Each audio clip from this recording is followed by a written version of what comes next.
जय श्री कृष्ण दोस्तों। खाटू श्याम के मंदिर में हर साल लाखों लोगों की भीड़ पहुंचती है और कई बार तो श्रद्धालुओं को खाटू श्याम के दर्शन करने के लिए सुबह से शाम हो जाती है। खाटू श्याम का मंदिर आज का नहीं है बल्कि हजारों साल पुराना है। राजस्थान में ये सबसे प्रसिद्ध मंदिर है। श्री खाटू श्याम जी का मंदिर भगवान कृष्ण के भक्तों के लिए प्रमुख पूजा स्थल माना जाता है। खाटू श्याम के कई नाम हैं और उनकी महिमा भी बहुत है। भगवान खाटू श्याम को वर्तमान समय यानी कलयुग का देवता माना जाता है। खाटू श्याम मंदिर उत्तर भारत के सबसे प्रमुख मंदिरों में से एक है। दोस्तों, आज इस वीडियो के माध्यम से हम आपको बताने जा रहे हैं कि अगर आपको ये 3 चीजों में से कोई भी एक मिल जाती है तो आप समझ लीजिए कि बाबा ने आपको अपना लिया है। बाबा ने आपको अपने बच्चे के रूप में स्वीकार कर लिया है। बाबा आपकी भक्ति भावना आस्था से बहुत प्रसन्न है।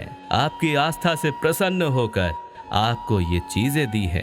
अगर आप श्याम बाबा के किसी भी मंदिर में जाते हैं और वहां से आपको ये 3 चीजें मिल जाती हैं तो समझ लीजिए आप बहुत ही भाग्यशाली हैं। तो सबसे पहले श्याम बाबा के नाम पर जयकारा लगा दीजिए और कमेंट में जरूर लिखिए जय श्री श्याम। दोस्तों, आपका हमारे चैनल फैक्ट एंड यू में फिर से स्वागत है। तो चलिए शुरू करते हैं। तो पहला है खाटू श्याम बाबा का बाघा। बाघा वो है जो श्याम बाबा को अत्यंत प्रिय है। पूरे साल इसे वो अपने चारों ओर लपेट कर रखते हैं। ये बाघा केसरिया, पीला या लाल किसी भी रंग का हो सकता है। वो वहां के पुजारी की इच्छा होती है कि वो किसको आशीर्वाद के रूप में देना है। बाबा को बाघा हर साल बसंत पंचमी के दिन ही बदला जाता है। श्याम बाबा का बाघा ऐसे आसानी से नहीं मिलता है। आप बहुत ही लकी हैं कि अगर आपको बाबा का बाघा मिल जाए तो आप बहुत ही किस्मत वाले हैं कि बाबा ने आपको इसके लिए चुना है। सबसे बड़ी बात, अगर आप ये सोचते हैं कि बाघा हमें खाटू श्याम से मिलेगा तो ही अच्छा होगा, ऐसा नहीं है। बाघा आपको किसी भी श्याम बाबा के मंदिर से मिल सकता है और अगर आपको बाघा का टुकड़ा मिल जाए तो आप बहुत ही भाग्यशाली हैं। आपके सारे काम बनने लग जाएंगे। आप ये सोचिए कि बाबा खुद चलकर आपके पास आपके घर आए हैं और जिस श्याम प्रेमी को बाबा का बाघा मिल जाता है वो बहुत ही भाग्यशाली होता है। उसे उस बाघा को लेकर उसकी पूजा करनी चाहिए। उसके बाद उस बाघा को अगर आप अपने पर्स में रखना चाहते हैं तो अपने पर्स में भी रख सकते हैं। पूजा स्थल में रखना चाहते हैं तो पूजा स्थल में भी रख सकते हैं। अगर आपकी दुकान है तो आप अपनी दुकान में रखिए। ये आपके कारोबार में उन्नति देगा, आपके सारे रुके हुए कामों को बनवाता है। बाघा बहुत ही किस्मत वालों को मिलता है क्योंकि ये साल भर में केवल एक ही बार ही उतारा जाता है और इसको लेने के लिए लाखों की भीड़ उमड़ती है। अब हम बात करते हैं दूसरी चीज की। जब आप श्याम बाबा के मंदिर जाते हैं तो आपको वहां से इत्र मिलता है। आप खुद इत्र लेकर जाते हैं या जब आप चढ़ावे का सामान लेते हैं उसमें इत्र होता है और वहां का जो पुजारी होता है उसको आप जब थाली में देते हैं तो वो आपको इत्र वापस कर देता है। तो ये भी बहुत अच्छे संकेत होते हैं। आपको उस इत्र को घर लेकर आना है और 3 दिन के बाद आपको उस इत्र को श्याम बाबा को लगाना है। मंदिर में केवल श्याम बाबा को ही वो इत्र लगेगा और किसी भी भगवान को नहीं लगाना है। आपको हमेशा ऐसा 3 दिन बाद ही करना है। जब तक आपके वो इत्र की शीशी में इत्र है तब तक आपको हर तीसरे दिन श्याम बाबा को इत्र लगाना है और उनका आशीर्वाद लेना है। जब आपकी वो शीशी का इत्र खत्म हो जाता है तो उस शीशी को फेंकना नहीं है क्योंकि ये बाबा का अपमान होता है।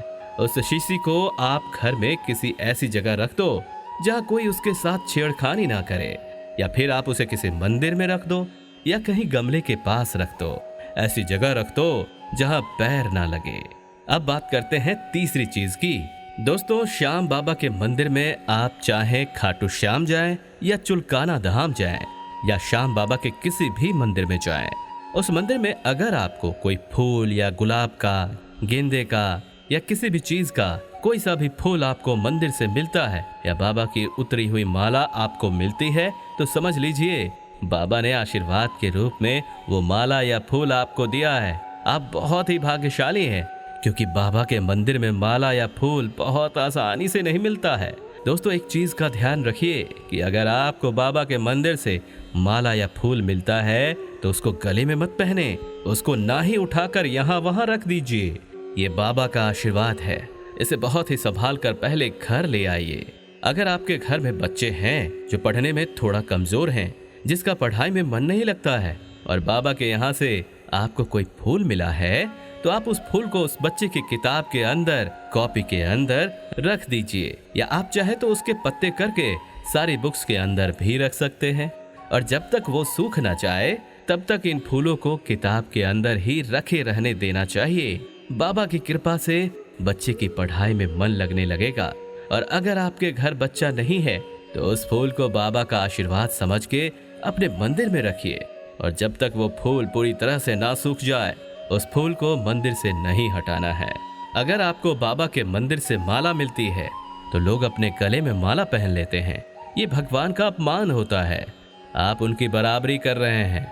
आपको जो माला बाबा के मंदिर से मिलती है, सबसे पहली बात ध्यान रखनी है कि अगर आपको माला मिल रही है तो आप किसी की माला नहीं छीनेंगे, क्योंकि छीनने से आपको बाबा की कृपा नहीं मिलेगी। आशीर्वाद बाबा का आपके ऊपर है, लेकिन अगर बाबा ने वो माला किसी और के लिए दे दी तो आपको उसे छीनने का कोई हक नहीं बनता है। तो अगर माला खुद ब खुद आपके हाथ में आती है तो आप उस माला को लीजिए, अन्यथा आप उस माला को छीना झपटी बिल्कुल मत कीजिए। ये बाबा के आशीर्वाद का अपमान होता है।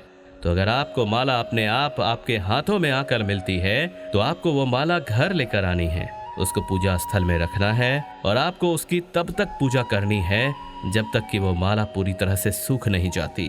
तब तक आपने उस माला को मंदिर में रखना है, और जब वो माला पूरी तरह से सूख जाए तो उस माला के सारे फूलों को आपने अच्छे से मसल लेना है। जब वो फूल सारे टूटकर बिखर जाए तब उन फूलों को आपको या तो किसी गमले में डाल दो या पार्क में किसी पेड़ के नीचे डाल दो। ऐसा करने से क्या होगा कि माला का और बाबा के आशीर्वाद का अपमान नहीं होगा। इसका आपको विशेष ध्यान रखना है, माला को इधर उधर नहीं फेंकना है। तो दोस्तों ये है वो 3 चीजें जो अगर किसी भी श्याम प्रेमी को श्याम बाबा के मंदिर से मिल जाए तो उससे बड़ा भाग्यशाली कोई नहीं होता। वो अपने आप को बहुत ही भाग्यशाली समझे कि बाबा ने उसे अपने बच्चे के रूप में अपना लिया है। दोस्तों उम्मीद करते हैं कि ये जानकारी आपको बहुत काम आई होगी। तो वीडियो को ज्यादा से ज्यादा लाइक और शेयर जरूर करें ताकि और भी भक्त इस बात को जान सके। दोस्तों बाबा की कृपा आप सब पर बनी रहे। अब हमें दीजिए जाने की इजाजत। जय खाटू श्याम महाराज।